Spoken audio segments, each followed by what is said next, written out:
I still remember the way my father's voice cut through the hospital room like a knife. "She's just a sickly girl," he sneered, standing at the foot of my bed, arms crossed. "Always has been. Always will be. Don't waste your time."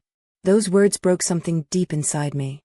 I was 23, lying there pale and trembling, fighting for every breath while machines beeped around me. My body was attacking itself, a rare blood disorder the doctors couldn't fully control. I needed a transfusion, and not just any blood. A very specific match. Without it, I wasn't going to make it through the week. I looked up at the man who had raised me, the man I had called Dad my entire life, hoping for even a flicker of love in his eyes. Instead, I saw irritation, impatience, almost relief.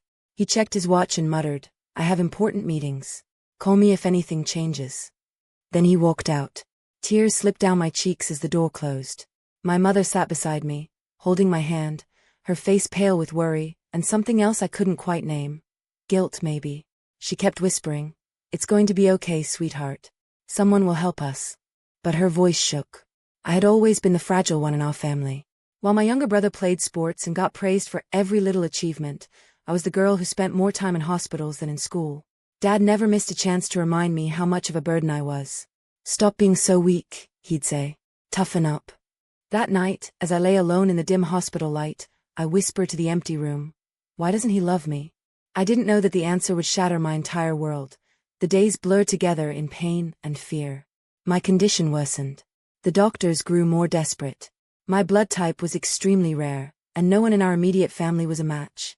My mother begged my father to at least try, to get tested. He refused. "I'm not dragging myself to the hospital for more of her drama," he snapped during one phone call that I overheard. "She's always been sickly. Maybe this is just how it ends." His words destroyed me. I felt worthless, unloved, like a mistake that had lived too long. My mother cried in the hallway, begging him, but he stayed cold. That's when the cracks in my life started to show. Late one night, my mother finally broke down beside my bed. She held my hand tightly, tears streaming down her face. "There's something I never told you, my love. Your father, he's not your real father." The words hit me harder than any illness. She told me everything. 24 years ago, before she married him, she had loved a man in the Navy, a brilliant, kind officer. Their relationship was brief, but intense. When she got pregnant, he was already deployed overseas. She was scared, alone, and made the choice to marry my stepfather for stability. But he always suspected I wasn't his. That suspicion turned into resentment that grew for years. He punished me for a secret I never even knew existed. Every cold word, every dismissal, every time he favored my brother. It was all because I carried another man's blood. I felt betrayed by both of them. The man I called Dad had spent my whole life emotionally destroying me. And my mother had hidden the truth while watching me suffer. The pain in my chest wasn't just from the disease anymore. It was heartbreak. As my condition became critical, my mother made a decision. She reached out to the one man she thought could save me, my biological father. She found him after all these years. He was no longer just an officer. He was a 4-star Admiral. 2 days later, the hospital door opened and a tall, distinguished man in uniform walked in. His presence filled the room with quiet authority. When his eyes met mine, something deep inside me recognized him. He didn't say much at first. He simply sat beside my bed, took my hand, and said, "I'm here now. You're not alone anymore." The Admiral got tested immediately. Not only was he a perfect match, he donated blood personally. As that life-saving blood flowed into my veins, I felt something I had never felt before: worthiness. My stepfather found out when he finally showed up at the hospital the next day, expecting the worst. Instead, he walked into the room to see the Admiral sitting there, my hand in his.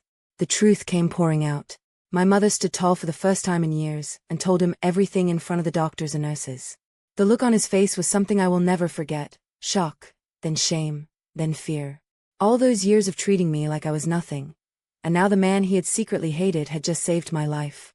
Word spread quickly in our circle. People who once respected him as a successful businessman began to distance themselves.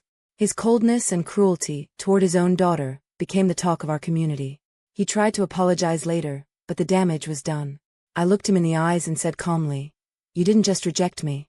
You rejected the part of me that came from a good man. I don't need you anymore." I walked away with my real father by my side. The Admiral didn't try to replace the past. He simply started building a future with me. For the first time, I had a father who saw me as strong, not sickly. Someone who was proud of me. Today my health is stable. I'm no longer that broken girl in the hospital bed. I'm a woman who survived betrayal, illness, and rejection, and came out stronger. If there's one thing I've learned, it's this: blood doesn't lie. And the people who truly love you will never make you feel like a burden for simply existing. Sometimes the family you were born into fails you, but the family you find can heal you in ways you never imagined. Never let anyone convince you that you are just anything. You are worthy of love exactly as you are. And one day, the right person will show up to prove it, even if they wear an Admiral's uniform and carry the blood that saved your life. Thank you for listening to my story.